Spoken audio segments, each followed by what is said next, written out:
केंद्र सरकार के ऊर्जा विभाग के मंत्री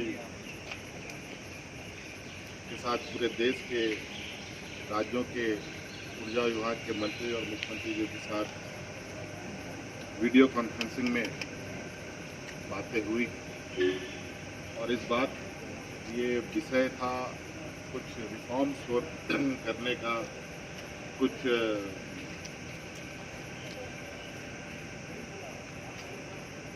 केंद्र सरकार की अपनी एक विचार थी कि किस तरीके से विद्युतीकरण का भविष्य में स्वरूप होना चाहिए।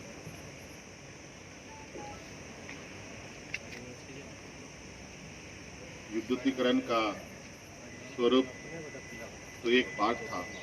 इससे पहले हमारे राज्य में डीवीसी का एक ज्वलंत विषय था, जिसको लेकर के हमने उनको राज्य की चिंता से अवगत कराया और जिस तरीके से लगातार डीवीसी समय समय पर सरकार को चेतावनी देते हुए जब इच्छा होती रही है तब उन्होंने बिजली काट दी है और इस कोरोना के संक्रमण में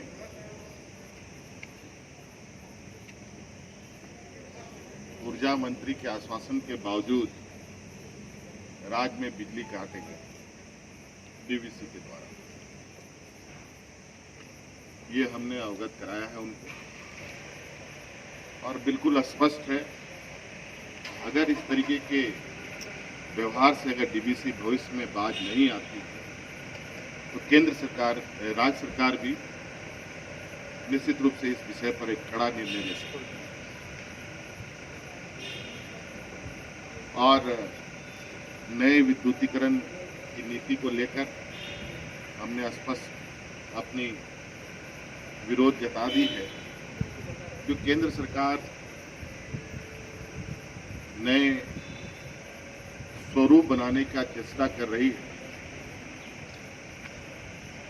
उस स्वरूप को देखने के बाद प्रथम दृष्टया में मुझे ऐसा प्रतीत हुआ है कि मुझे लगता है कि उस नए विद्युतीकरण के स्वरूप से राज्य सरकार, जो गैर बीजेपी शासित राज्य हैं, उनको अस्थिर करने का एक षड्यंत्र के रूप में देखा जा सकता है। क्योंकि अभी लगातार आप देख रहे हैं कि किस तरीके से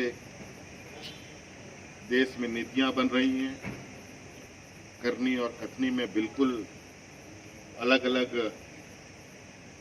स्पष्ट चेहरे सामने उभर के आ रहे हैं। कल ही हम कुछ चैनलों में दो खबरों को देख रहे थे, एक ही चैनल में दो खबरों को देख रहे थे कि रेल मंत्री के पार्लियामेंट में रेल निजीकरण को लेकर के अपनी भाषण और दूसरी तरफ बड़ी संख्या में रेल को निजीकरण करने की कार्यक्रम की शुरुआत। तो इस वजह से देश में बन रहे नीतियों पर बहुत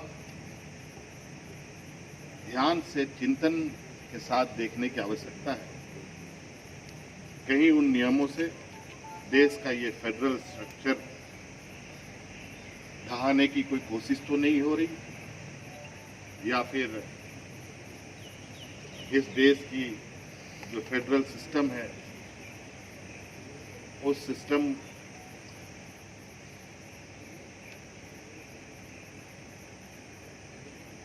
का जो एक व्यवस्था था, वो व्यवस्था खत्म तो नहीं हो रही।